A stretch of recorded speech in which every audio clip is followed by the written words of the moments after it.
Pelarian Arya Mataram, kisah yang nyaris terbuang. Dalam episode Pelabuhan Tuban.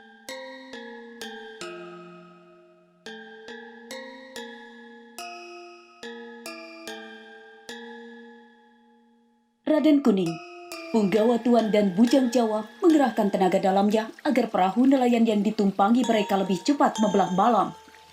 Jika saja ada yang memperhatikan kecepatan perahu kecil itu, pasti mereka akan menyadari bahwa perahu mereka melaju tidak wajar. Hal itu dikarenakan 3 prajurit pilihan Keraton Jipang itu mengerahkan tenaga dalam. Subuh membayang. Tujuan mereka nampak semakin dekat. Raden Kuning memberikan aba-aba agar 2 rekannya mengayuh dayung tanpa mengerahkan tenaga tak biasa mereka. Seketika perahu melaju dengan normal. Dari kejauhan nampak pelabuhan Tuban ramai kilap lampu. Terlihat ratusan perahu yang ditambatkan di dermaga.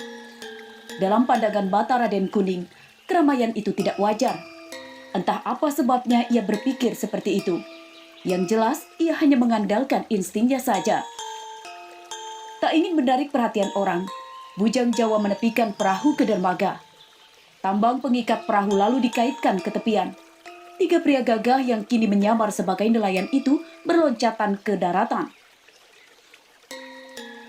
Penyamaran mereka sangat sempurna. Orang-orang yang beraktivitas di pelabuhan tidak ada yang curiga dengan kedatangan perahu prajurit Jipang itu.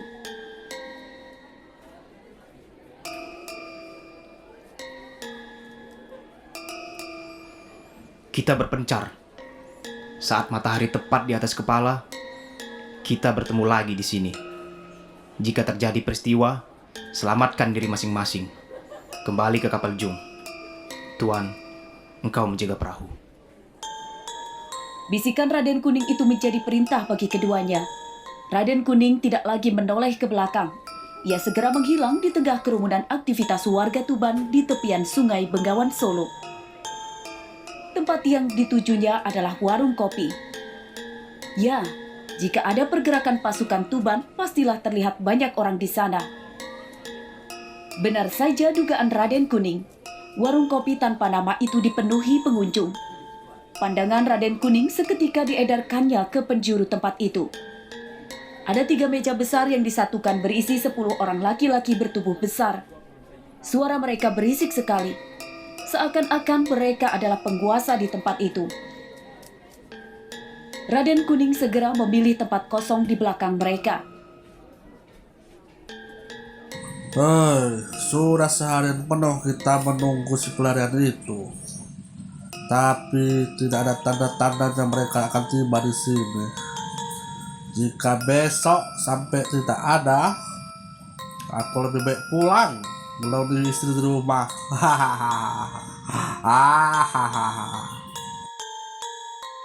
Pria gendut berkumis lebat itu terkekeh. Nampak matanya merah akibat terpengaruh tuak. Teman-temannya pun ikut tertawa. Ketika itu ada seorang wanita berkulit hitam manis melintas di dekat meja para pemabuk tersebut.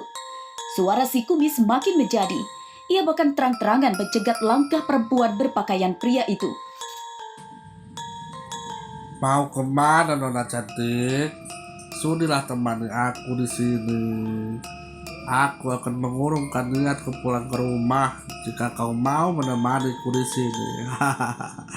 Ayo Nona cantik. Pria berkumis kembali terkekeh. Tangannya diarahkannya ke dagu wanita. Namun ia kecele. Wanita itu dengan tenang mengibaskan ujung bajunya dan menampar tangan jahil yang bermaksud melecehkannya. Aduh! Tak ayal si kumis berteriak kesakitan. Tubuhnya yang besar terpelanting ke samping. Sontak semua temannya berdiri dan langsung menyerang wanita itu. Tanpa dikomando, mereka berusaha menyergap tubuh mungil yang kini melompat mundur ke belakang.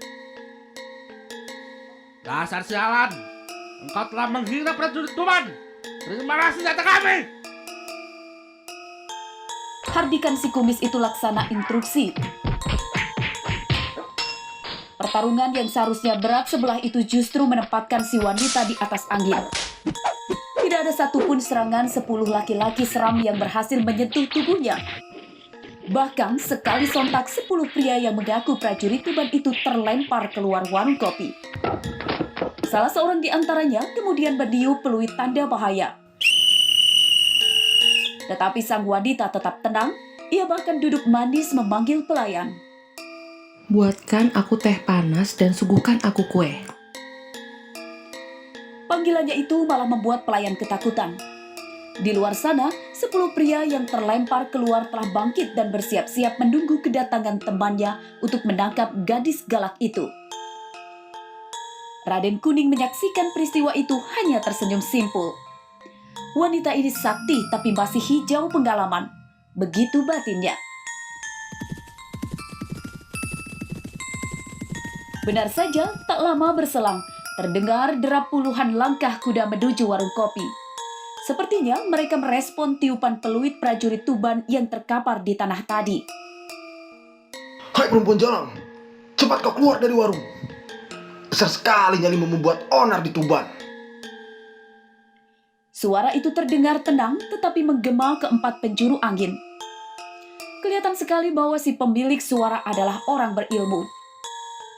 Si wanita dengan enteng memenuhi tantangan prajurit Tuban. Tanpa bicara, ia lalu berkelebat meloncat keluar seraya menampar puluhan prajurit yang mengepungnya. Teriakan prajurit kesakitan sontak pecah, menimbulkan keributan di pagi yang tenang itu. Aksi wanita baru terhenti ketika pria muda pemimpin pasukan si empunya suara keras tadi menyerangnya dengan terengginas. 2 orang yang bertempur itu hanya kelihatan bayangannya saja. Sesekali terdengar suara tangan beradu. Raden Kuning diam-diam meninggalkan tempat pertempuran. Banyaknya prajurit Tuban sudah cukup baginya untuk membuktikan bahwa tempat ini tidak aman. Ia langsung menyeret langkahnya menuju tambatan perahu. Ketika sampai di dermaga, dilihatnya bujang Jawa juga sudah berada di sana. Ketiga pria gagah itu segera berlompatan ke perahu dan kembali menuju tempat kapal Jung berada. Dalam perjalanan pulang itu, tidak ada satupun di antara mereka yang bersuara. Aku merasa ada yang tidak beres dengan hasil penelitikan kita tadi. Suara Raden Kuning memecah keheningan. Matahari telah meninggi, sinarnya menerobos dari celah daun nipah. Teramat mudah kita mendapatkan berita adanya prajurit Tuban di sana. Aku curiga, ini ada kesengajaan. Bujang Jawa menganggukkan kepala tanda setuju. Ia lalu memperhatikan keadaan sekeliling sungai. Tidak ada tanda-tanda mencurigakan di sana. Saat itu perahu mereka sudah cukup jauh meninggalkan dermaga. Aku juga merasakan hal yang sama, Raden. Sepertinya mereka memang sudah merencanakan hal ini sewaktu menugaskan aku untuk memata-matai kapal Jung kalian. Mereka sepertinya sudah tahu jika aku adalah telik sandi dari keraton Jipang yang sedang menyamar. Ini siasat melepas kodok menangkap baung. Tetapi kecurigaan kita ini harus dibuktikan. Pendapat Raden dan Bujang Jawa sangat masuk akal. Sekali lagi, penelusuran kita ini harus benar-benar mendapatkan berita yang benar.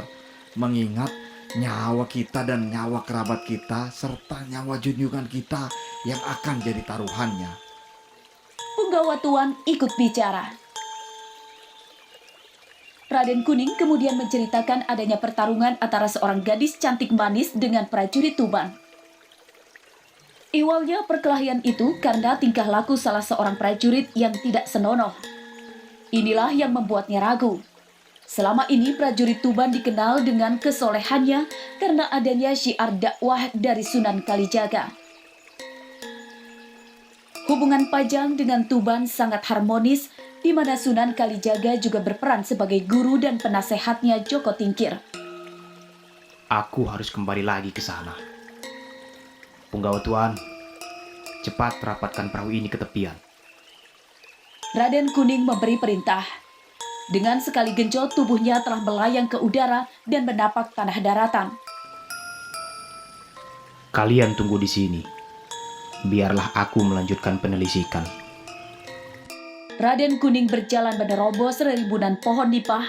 Sebentar saja tubuhnya telah hilang dari pandangan.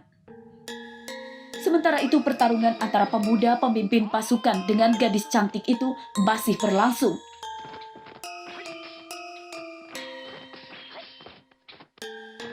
Raden Kuning segera ikut warga yang berkerumun untuk menyaksikan pertarungan dari dekat. Beberapa pemuda bahkan bertaruh untuk kemenangan prajurit Tuban. Sebagian lainnya sebaliknya meramal bahwa pemenangnya adalah gadis cantik. Tetapi di mata Raden Kuning, pemenang pertarungan ini telah jelas. Pemuda pemimpin pasukan terlihat tidak menyerang dengan sungguh-sungguh. Entah apa yang membuatnya jeri untuk melukai wanita cantik itu. Tetapi dari jurus-jurus yang dimainkan oleh si gadis, Raden Kuning dapat menerkanya bahwa itu adalah jurus milik Keraton Tuban. Aku kalah, Tuan Putri. Tak sanggup lagi aku melanjutkan pertarungan ini. Apa-apaan kau ini? Panggil aku putri segala macam. Memangnya aku ini putri bapakmu? Beri pelajaran tata krama kepada prajuritmu, agar memberi hormat kepada perempuan. Terima kasih telah memberikan pelajaran berharga bagi kami hari ini, Putri Retnowulan. Kami mohon maaf jika sudah mengganggu harimu. Maafkan juga aku yang tadi tidak mengenalimu. Seluruh prajurit nampak memberikan hormat dengan menundukkan bahu.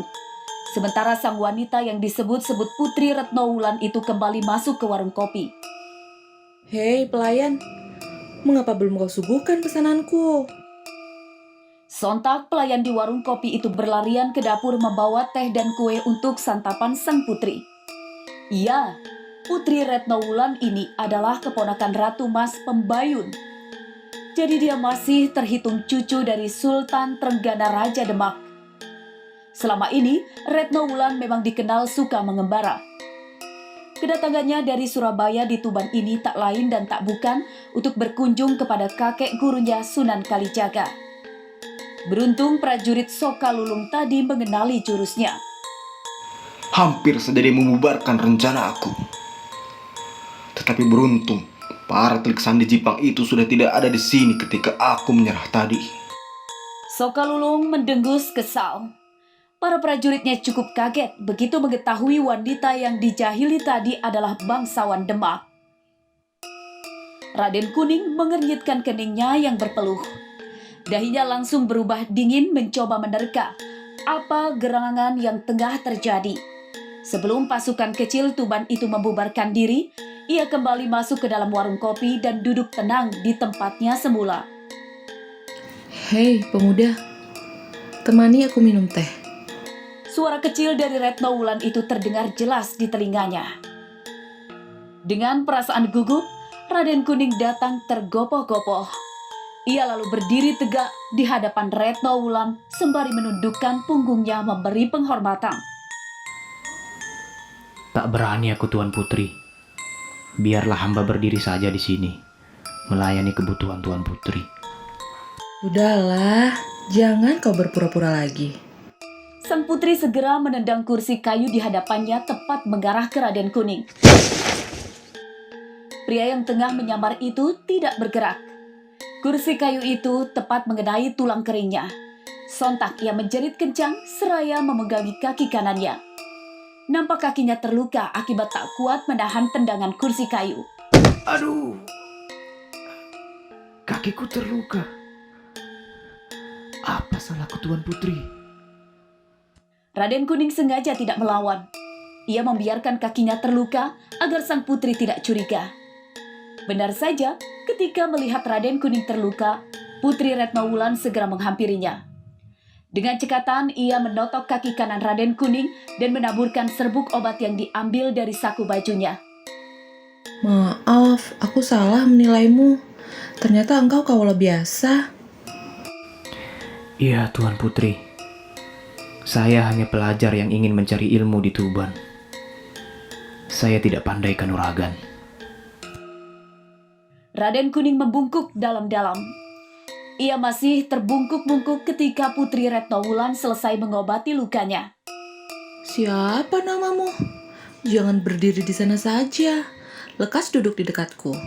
Raden Kuning masih membungkuk ketika ia duduk di meja milik Putri Retno. Luka kecil di kakinya itu seolah membuatnya kesakitan. Dalam hatinya ia tertawa. Alangkah mudahnya ia menyembuhkan luka itu. Tetapi ia tak mau sembrono. Kulitnya yang putih mengguning itu mendukung kepura-puraannya. Ya, Wajahnya memang lebih mirip pelajar ketimbang seorang jago silat. Ampun Tuan Putri, hamba tidak berani duduk dekat Paduka. Saya di sini saja. Putri Retnawulan mengangkat tangan dan membelalakkan matanya seolah ia hendak memukul Raden Kuning. Selanjutnya, ia mengeluarkan hardikan. Awas kau jika berani melawan perintahku. Cepat duduk di sini. Wanita cantik itu menuju kursi kosong di sebelahnya. Sebagai hukumannya, selama 3 hari aku di Tuban ini, engkau harus menjadi petunjuk jalanku. Dan satu lagi, jangan engkau memanggil Tuan Putri. Cukup panggil Wu saja. Maaf Tuan Putri. Salah. Maaf Wuwu. Aku tidak berani menolak perintahmu. Tetapi, aku juga orang baru di sini. Tidak tahu jalan. Tak usah kau banyak alasan. Tugasmu hanya menemanku saja, agar tidak ada lagi orang kurang ajar mengganggu aku minum teh. Aku hafal setiap sudut wilayah Tuban. Pelayan, berikan aku kue dan suguhkan aku teh. Untuk... siapa namamu? Nama saya Wirayuda Wuwu. Aku bisa dipanggil Wira. Tetapi, meski namaku begitu, aku tak pandai merayu. Namaku kan Wirayuda. Raden Kuning lalu tersenyum. Wajahnya semakin gagah diterpa sinar matahari yang keluar dari sela-sela atap warung kopi yang terbuat dari daun nipah. Mereka berdua selanjutnya terlibat obrolan santai. Ternyata Wu adalah seorang teman yang enak diajak bicara. Tanpa disadari keduanya, pertemuan ini nantinya akan mendatangkan banyak sekali persoalan di masa mendatang. Hubungan yang diawali dengan kebohongan tentu saja akan melahirkan banyak peristiwa pelik yang menguras air mata. Raden Kuning tak sempat kembali ke perahu.